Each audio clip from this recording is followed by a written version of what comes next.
Welcome back to the channel. दोस्तों, आज के वीडियो में हम लोग एक और दिल्ली हाई कोर्ट के जजमेंट का एनालिसिस करेंगे, जिसमें डिपार्टमेंट ने अपनी तरफ से क्या अज्यूम कर लिया कि उन्होंने एक बिग स्कैम किया और टैक्स को इवेड किया है। तो उसके रिगार्डिंग उन्होंने क्या करा, एक जीएसटी रजिस्ट्रेशन कैंसिल करने का ऑर्डर पास कर दिया। तो आगे हम लोग वीडियो में यही डिस्कस करेंगे कौन कौन से फैक्ट ऑफ द केसेस को डिपार्टमेंट ने रखा और रेस्पॉन्डेंट ने रखा, और ये ऑर्डर जो था वो एसएससी के फेवर में पास किया गया। तो वीडियो में हम लोग आगे यही डिस्कस करते हैं। तो दोस्तों, वीडियो को स्टार्ट करते हैं। अब ये जो जजमेंट पास हुई, ये पास हुई 27/2/2024 को दिल्ली हाई कोर्ट के द्वारा। और ये जो केस लड़ा गया, ये लड़ा गया Maisar Singh trading company versus sale tax officer के बीच में। अब आगे हम लोग देखते हैं कि डिपार्टमेंट ने क्या दलील दी और सिंह ट्रेडिंग कंपनी वालों ने क्या दलील दी और एसएससी के फेवर में कैसे केस गया।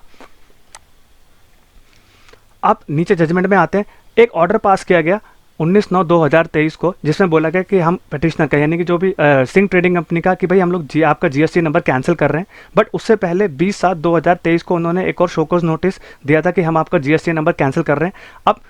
डिपार्टमेंट ने क्या बोला कि डिपार्टमेंट के पास एक इन्फॉर्मेशन आई कि एडिशनल कमिश्नर ने ये बोला कि हमारे पास इन्फॉर्मेशन है 17/7/2023 की में कि इनके ये क्या कर रहे हैं, एक स्कैम कर रहे हैं, जिससे कि क्या हो रहा है कि वो टैक्स को इवेड किया जा रहा है। लेकिन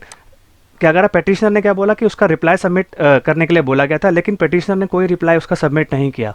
अब पेटिशनर की दलील थी कि पेटिशनर ने बोला कि एडिशनल कमिश्नर ने जो ऑर्डर पास किया 17/7 यानी कि जो शोकॉज नोटिस दिया था 17/7/2023 में, जो उन्होंने ये बोला कि कोई उनको इन्फॉर्मेशन नहीं दी गई कि टाइम डेट तो बता दिया गया, लेकिन उनको बोला नहीं गया कि बताया नहीं गया कि भाई उसमें कब आना है और कौन सी डेट के आना है और वेन्यू कौन सा रहेगा, जिससे कि पिटिशनर को वहाँ पे जाना पड़े। तो अगर आप कभी भी अगर ऐसे केस में फंस जाएं तो उनको आप क्या कर सकते हैं कि अगर आपका जीएसटी नंबर डाल के दे सकते हैं कि आपका वार्ड नंबर क्या पड़ेगा, सेंटर का पड़ेगा या स्टेट का पड़ेगा। वो आपको जीएसटी पोर्टल में जाके सर्च जीएसटी इन पर जाके आप अपना पूरा का पूरा ऑफिसर का पूरा वार्ड वगैरह सब पता कर सकते हैं। अब बोला कि डिपार्टमेंट बोला कि उनके पास एक मटेरियल अवेलेबल है, जिससे कि भाई पिटिशनर क्या कर रहे हैं कि वो बहुत स्कैम कर रहे हैं और टैक्स को इवेड कर रहे हैं। बट उन्होंने क्या बोला कि भाई it is not considered that set material has been provided to the petition, यानी कि ये जो उनके पास जो इन्फॉर्मेशन थी टैक्स इवेजन से रिलेटेड यानी कि स्कैम से रिलेटेड, वो शोकॉज नोटिस में कोई भी ऐसी इन्फॉर्मेशन पिटिशनर को नहीं दी गई जिससे कि प्रूफ हो पाए कि भाई इन्होंने कोई स्कैम किया है। अब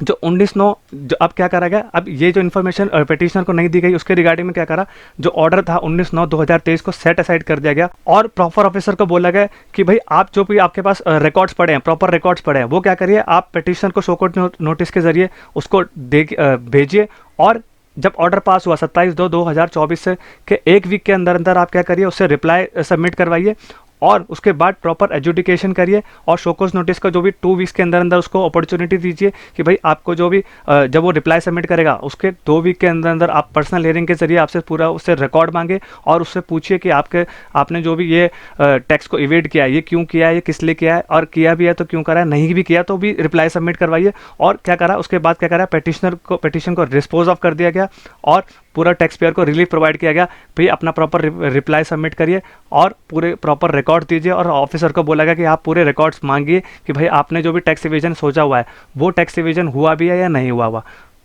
तो दोस्तों, अगर आपके भी ऐसे केसेस पेंडिंग पड़े हैं और प्रॉपर ऑफिसर ने आपके रिगार्डिंग में भी ऐसा ऑर्डर पास कर दिया गया, तो आप क्या कर सकते हैं, ऐसे जजमेंट को यूज़ करके, चाहे कोई सा भी स्टेट में हो, क्योंकि एक हाई कोर्ट ने जो ऑर्डर पास कर दिया होता है तो उसका क्या होता है, उसकी पूरी जो भी वैलिडिटी होती है वो पैन लेवल पे हो सकती है। तो अगर आपके भी ऐसे केसेस ऑफिसर ने मनगढ़ंत कहानियाँ करके अगर आपके ऊपर ऑर्डर पास कर दिया गया, आपका जीएसटी कैंसिल कर दिया, तो आप क्या कर सकते हैं, ये ऑर्डर को कोर्ट करके अपने आप को रिलीफ प्रोवाइड करा सकते हैं। Thank you very much. ऐसे जजमेंट और ऑर्डर्स को अगर आप रीड करना चाहते हैं या समझना चाहते हैं और अपने फ्यूचर केसेस में अगर कोट करना चाहते हैं तो चैनल को लाइक, सब्सक्राइब और शेयर करिए और बेल आइकन भी प्रेस कर दीजिए, जिससे कि मैं आपके लिए ऐसे ही इंपॉर्टेंट ऑर्डर्स लेके आता रहूँ या जजमेंट लेके आता रहूँ, जिससे कि आपको रिलीफ प्रोवाइड हो। और ऐसे वीडियो को अगर देखना चाहते हैं तो आप नीचे कमेंट करके बताइएगा कि मैं ऐसे ही जजमेंट के ऊपर ऑर्डर वीडियो बनाऊँ या ना बनाऊँ। Thank you very much. और गाइस, एक इंपॉर्टेंट इन्फॉर्मेशन और है, नियर फ्यूचर में मैं TDS, इनकम टैक्स, GST और टैली से रिलेटेड कोर्सेज लॉन्च करने जा रहा हूँ, जो कि बहुत ही रीजनेबल एंड बहुत ही अफोर्डेबल चार्जेस में आपको अवेलेबल हो जाएंगे।